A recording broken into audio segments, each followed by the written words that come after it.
Welcome to A Bit of Insight with Lisa Mosbey, your weekly dose of health, wealth, and everything else.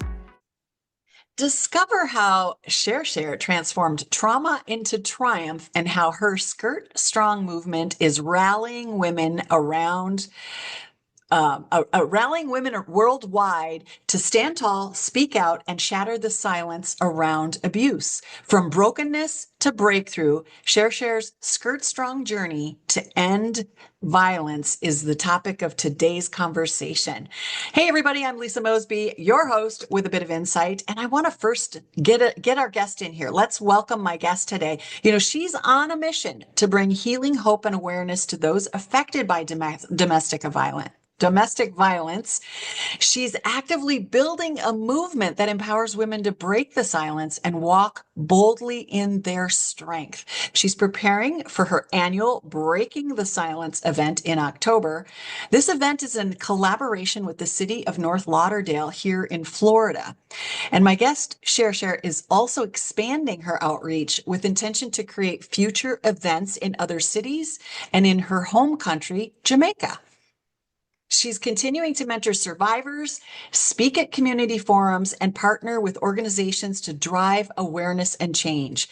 Cher Cher herself is a domestic violence survivor who founded SkirtStrong Inc., which is a nonprofit dedicated to empowering women and raising awareness.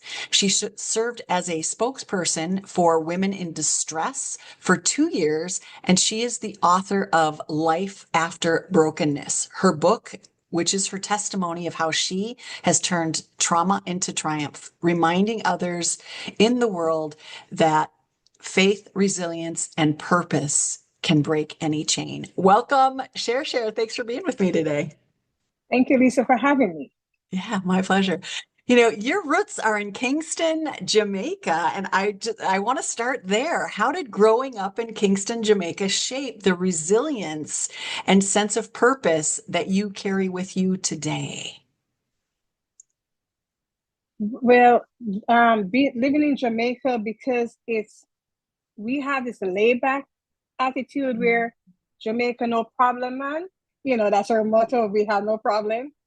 It's not that we do not have any problems, it's just we tend to approach our problems with a sense of humor behind it. Uh-huh. And growing up in Jamaica, you know, I'm the last of 3 children. And so I was pampered by my 2 sisters, older sisters and mom. And it shaped me I was an outspoken person in terms of just wanting, as a travel agent, to be honest with you. I was a travel consultant for over 30 years. So that helped me to bring people together. And I loved being a travel consultant because I was not only doing a job, it gave me the opportunity to speak to people. People come to purchase tickets and they're like, you know, I have this problem. I said, tell me about it. Yeah. So that's where it started. And just a quick mention, I got pregnant at the age of 16, had my child at 17. And within that time, I was going to this school, but my teacher, this guidance counselor, reached out to me one day and she said, you need to be a guidance counselor. I'm like, I'm just 17. She said, but you're always counseling people. I'm like, I didn't realize it. So I guess that's where it started from. Yeah, we get formed during those early years, don't we? We formulate kind of who we are, our personality develops. And when you're surrounded by people who can support you and see that and kind of nurture you along in that direction, it's amazing the leg up that it gives you on life. It gives you a head start of everybody else because you discover what it is that you're good at. So that's such a great frame of reference if we think back to those times when we're kids. You know, we're talking about trauma today, specifically domestic abuse trauma. Was there a single turning point when you said, enough, I'm breaking free from this violence? Can you tell us about that day and maybe what happened when you stepped into your power? I stepped into my power first at age 50. I got up at that morning. I'm like, I got a new attitude. I'm not taking nothing from nobody at this time. So that's where it started. I really got up. I'm like, I've had enough. Enough is enough. But then I really found my strength after my near death experience, that last near death experience with my abuser. And everything that I was told by him, I started reversing that in my mind. And it started by, for years, I would not file a restraining order because he always told me that, oh, a restraining order is just a piece of paper. I can get to you before the authorities do. And that kept me silent, really silent for a while. But the last event woke me up. When I thought about how my son, 17 at the time, could have come downstairs and find me just lying cold dead downstairs because I was held with a knife on my throat saying he was going to kill me. But I was able to escape that and got called authorities. So as soon as the police turned left, I got the strength to turn right and went straight to the courthouse and filed my restraining order. And that's where I started my breakthrough. Yeah. Yeah. And I think everybody has to have that defining moment where you just say enough is enough. And I like it when you use those words. Enough is enough. Tomorrow's a new day and let's start it strong. And that brings me to your kind of your icon, your motto, skirt strong. I want to know the origin story of that. Why the skirt? And how does that symbol rally women to unite and stand tall against abuse? Okay, so SkirtStrong came about when I was getting prepared for an empowerment conference, to speak at an empowerment conference for women in distress. And after laying out my suit of clothes, I go through like about 10 outfits, but I finally got to the final one. And as soon as I did that, I got a conviction in my spirit. And I heard it so clear, Lisa, where it says, now you this now you know what you're wearing. I need you to remove the pants and put a skirt. I said, why? I was talking about to the spirit. I'm like, why?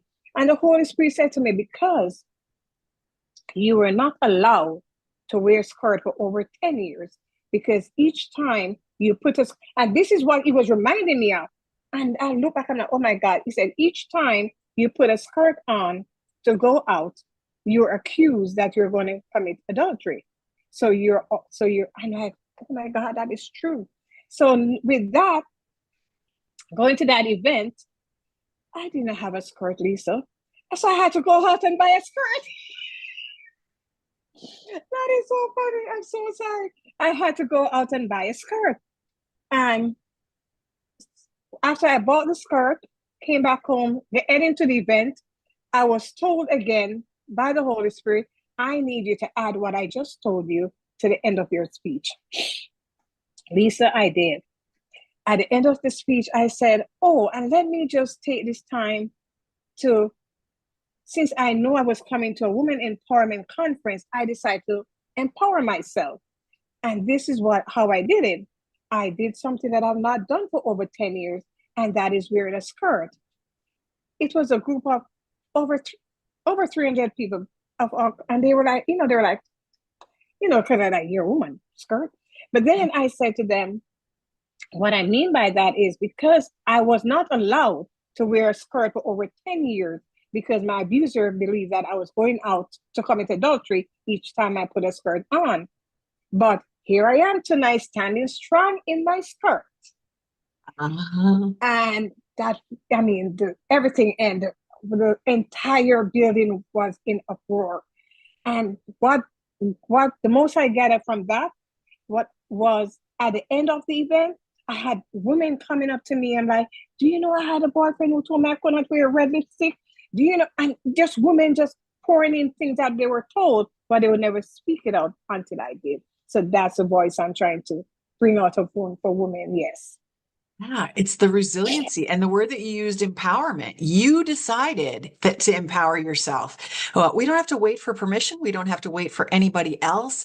It's our life. We get to take responsibility. We get to choose what it is for us that empowerment is going to look like, whether it's buying a skirt or wearing that red lipstick. It brings me back to your book where you talk about faith and resiliency. Like, how do you rebuild faith and resiliency within yourself? Because that gets broken down. Like when you're pushed down and put upon and physically, mentally, emotionally abused, it's hard to find faith. Yes. It's like, God, why are you letting this happen to me? And where does that resiliency come from for you to actually empower yourself to come back? So what my question is what would you say the top two or three practical steps to rebuild faith and resiliency come from? What were your top two or three steps that got you there? Because there had to have been some self-talk happening, because it doesn't just happen. I know a lot of people who have been pushed down, and it doesn't just happen. We stay stuck for a long time. I think you said that you were able to break out when you were 50. And so that's a long time under that rule. 10 years of not wearing a skirt. So I'll stop there. Two or three practical tips to encourage the women who are listening to step out of those situations. My faith, with my faith, that's basically what kept me alive, my faith. Because there are nights when I wanted to sleep, but was afraid to sleep because I didn't know if this man was gonna kill me in my sleep, because he would come in at the weirdest hours, 1, 2 o'clock, and just scream and carry on. And so I had to get to the point where I just throw my hands up and say, God, my life is in your hands. I am going to sleep. If I wake up, I thank you. If I don't, then we'll have a conversation on the other side. But so my faith, and then I have a lot of friends who I can always call when I'm not feeling it and I'm just going through. I have two main friends. I can always pick up the phone and say, can you pray for me? Can you pray with me? And I think encourage what I always tell women, try to get your circle. It doesn't have to be a big circle. As a matter of fact, the smaller your circle is, the better. But you want in that circle women who will fight for you. I always tell people this: you want people in that circle who will fight even God for you. And with that, you know that, okay, when you're not strong, they're there to lift you up. So encourage in people. I tend to encourage women to surround yourself with people who will help them, friends, family members who will be there for them through thick or thin. And that's what got me through the prayers of my friends and family, and surrounding myself with people who I know will keep me accountable, plus the love of my children. Each time I get down, my children will come around and like, Mom, we love you. Mom, you got this. Mom, we're here for you. So those are the two main things: my faith, friends, and children. Well, three. Friends, my faith, friends, and my children. Yeah. The circle that we create. And if you don't have the support in the current circle you have, find one, because there are people like Yes. you out there who are advocating for those folks who are trying to get out of these situations. Yeah. During the last couple of years, you were working with women in distress. Were there any eye-opening lessons that you took away from that you're seeing caused systemic change, where people are willing to take action, and there's this systemic change that's starting to happen? The more that we speak out, the more that things start to change, rather than living in silence all the time. That's why it's like, break the silence. Tell us about that experience, and what were your lessons from that, please? Well, with women in distress, that's where my healing came from. Because each time I tell my story, and each time I tell my story, I always have one or two, most time more, but I always say, as long as I can impact one or two person, then I'm okay. So each time I speak, I always have someone coming up to me and said, "Thank you for speaking out because I went through this. I could never do what you're doing. I could will never be able to talk about it. But thank you."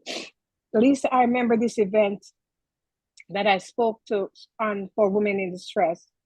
And the one of the lady came up to me and she said, "I am so glad to hear you speak on it because I am currently going through it right now.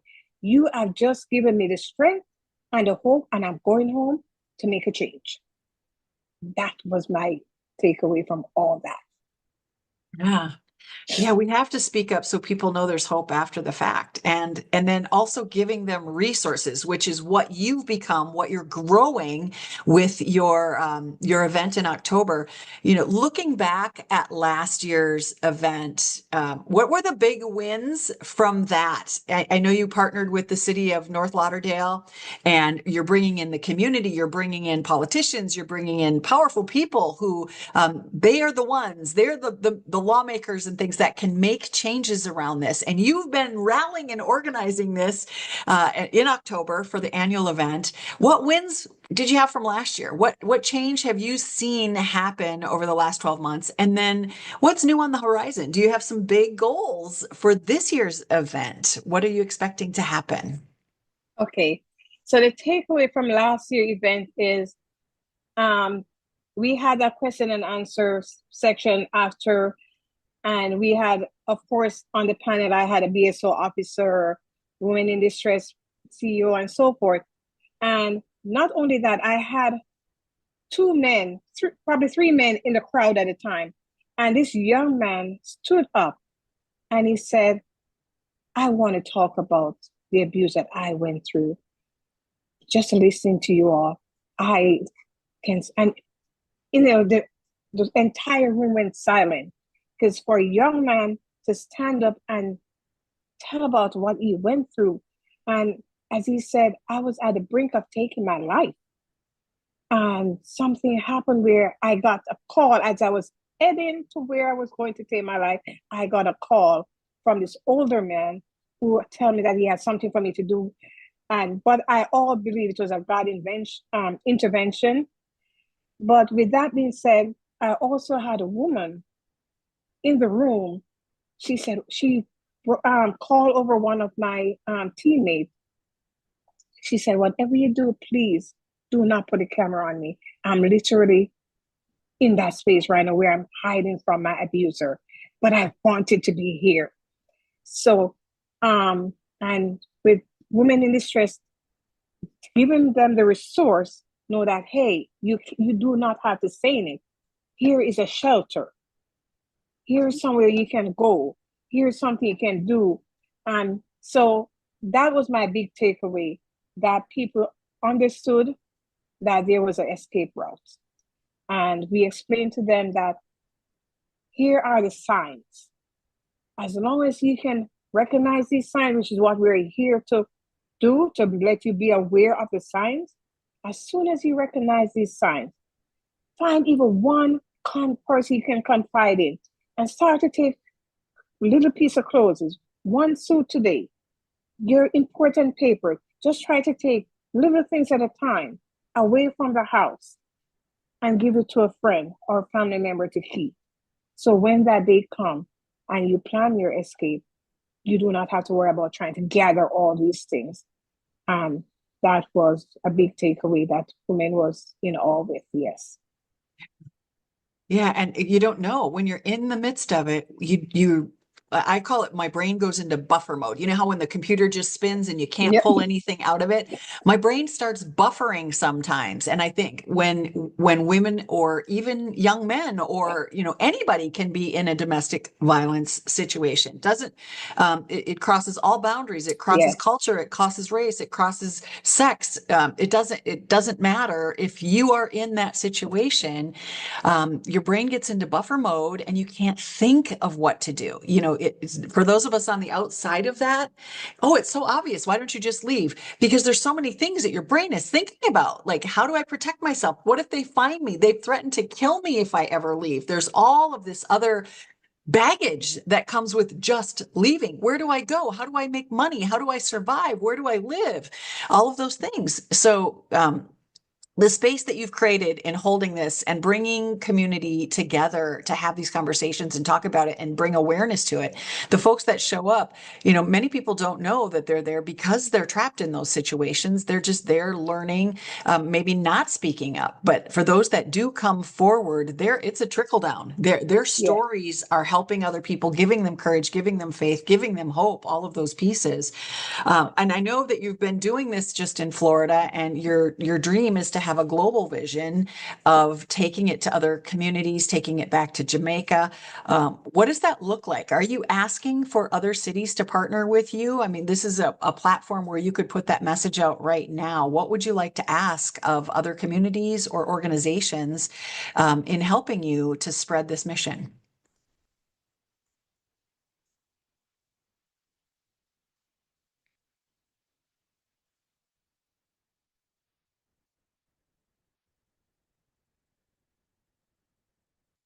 Funny that I about breaking the silence in the workplace. Um,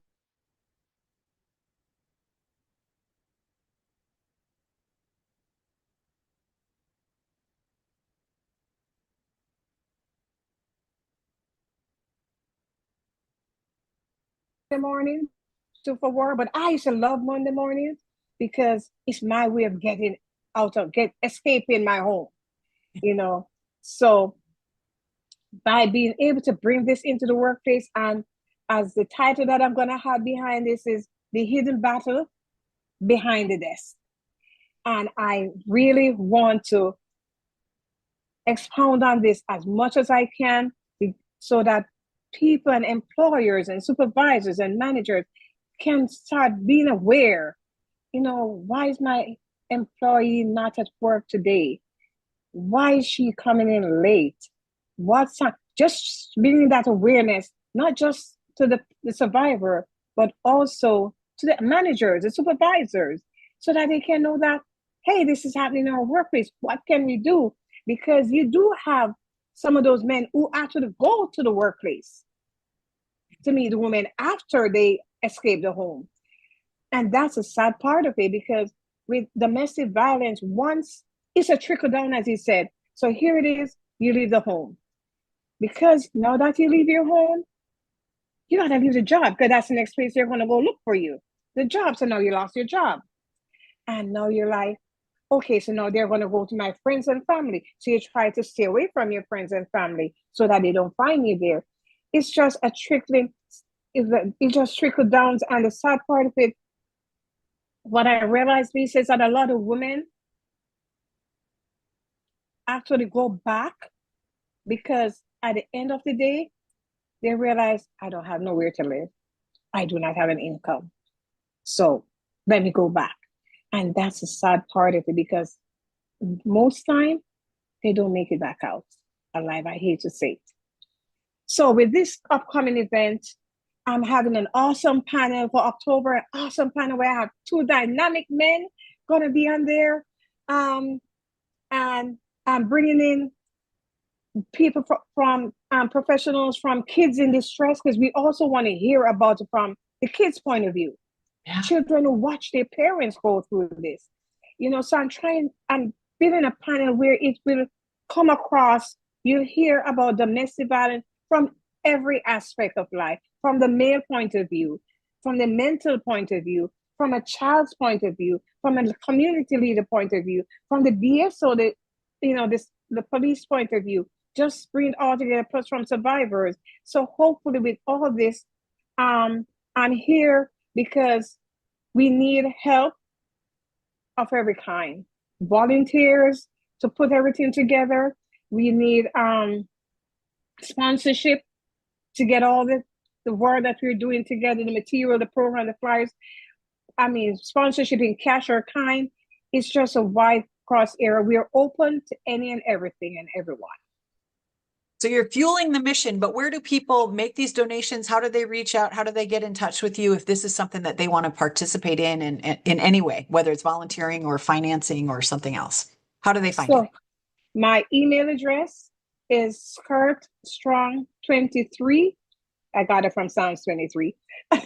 So SkirtStrong23 at gmail.com. And the phone number is 754-299-2188. And I also have Facebook, SkirtStrong Inc. on Facebook and on Instagram. And for any other, as I said, you can reach me at that phone number for any other contacts. For donations, just I'll tell you.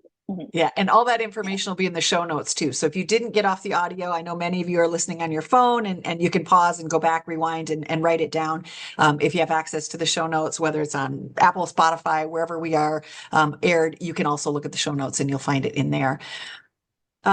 We've talked a lot about the organization, your personal experience. Let's dip into mentoring survivors. Could you walk us through maybe how do you guide women from crisis to competence? Because that's something that's heavy on your heart, and I know you've shared some stories with me. What does that look like? Can we give hope to these women who are out there? There is mentoring available, and what would it look like if they wanted to seek that out? Yes, there's mentoring available. You can always reach out to me via my email, phone number. And as I always tell people, my phone does not have a clock. So if you have to call me at 1 o'clock in the morning, please do. Because if you do call me at 1 o'clock, it's because you have a need. And I promise you, I'll be there.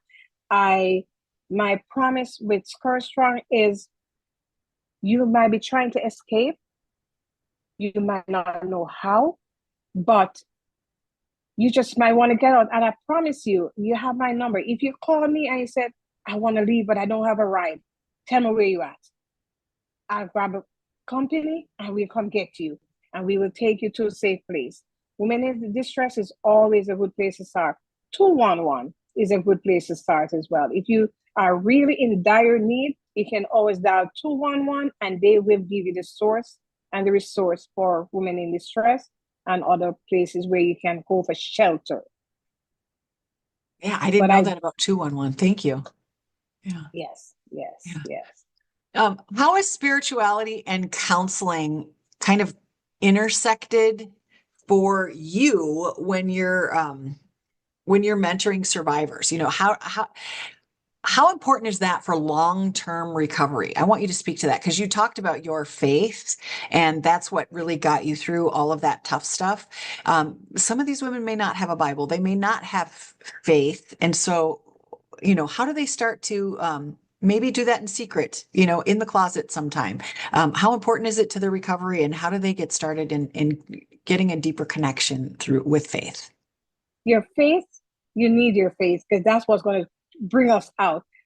I'll give you an example. For my book, Life After Brokenness, I remember after my abuser left the house, I got up one morning around 3 o'clock, which is the time I get up to do my devotion, because I always tell people when I'm mentoring them, just try to get an intimate connection. I said, if I'm cooking, I'm like, okay, God, come on, we're going to cook. We are going to cook. So you're going to add your flavor. I'm going to work. I'm like, okay, Daddy God, we're going to hit the road. You got to be my guide. Try to incorporate him in everything you do. And you're surprised to know how it becomes easy after a while. The book titled Life After Brokenness, I got up this morning in question and I said, okay, God, I know you're a strategic God. I know you do not do things without a purpose. So why did you have me go through this for so long? I said, as a matter of fact, don't answer that. My question is, what do you want me to do with all this experience that I just went through for 28 years? And he said to me, write. I'm like, who? I'm like, who? He said, write. I said, write what? He said, a book. I literally laughed. I said, a book? Me? I said, okay, I'll do so under one condition. You will have to give me the title for the book. And I left it like that. 2 weeks after, I was just in my kitchen minding my own business and I heard it so clear. Life After Brokenness. I'm like, what is that? He said, you promised me if I gave you the title, you'd write the book. I'm like, oh, okay. So that's how the title for Life After Brokenness came about. And I just want women to know that you do not have to pray no long, deep prayer. You just have to whisper in your heart, God help me. That's all you have to say when you're in dire need. I promise you, he will hear you. That's all you have to say, God help me. And if you want to be a little deeper, you can add to it. God help me out of this situation. God, what do I do now? Lisa, I remember each night my ex used to come in just at 1 o'clock and make all this noise and curse and carry on. So I get to the point where every night when I look at the clock, when I know he's going to be coming home shortly, this is my prayer. I say, Father God, as soon as he put his foot over the threshold of this house, I want you to sit him down, and wherever he sits down, let him fall asleep right there. Lisa, I'll tell you this, every morning, I tell you no lie, I'll come downstairs and see him sound asleep at 6 o'clock in the morning, just like this. Knock out, because God heard and answered my prayer.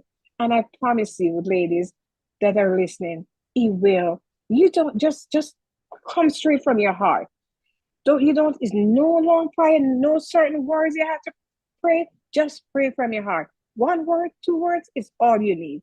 I promise you, he'll hear you. And it will give you the courage. It will give you the courage to either keep going or find a way out or ask somebody for help. And Yes.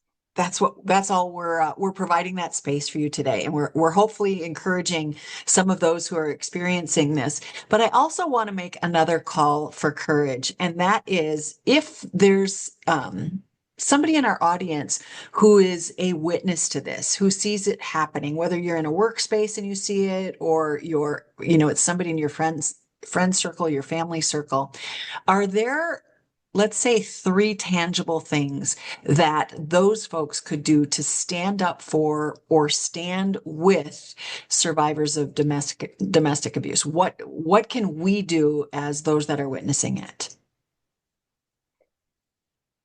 I always think that, so my first thing is try to be that friend, try to be that ear, believe them. Because sometimes people tell us, can you believe this? And we're like, that's not happening to you, but believe them and try to be that shoulder for them. Let me help you. Let me be your voice. Because sometimes we have to be the voice for the voiceless until they find their voice. But be that confident is the most important thing. Okay.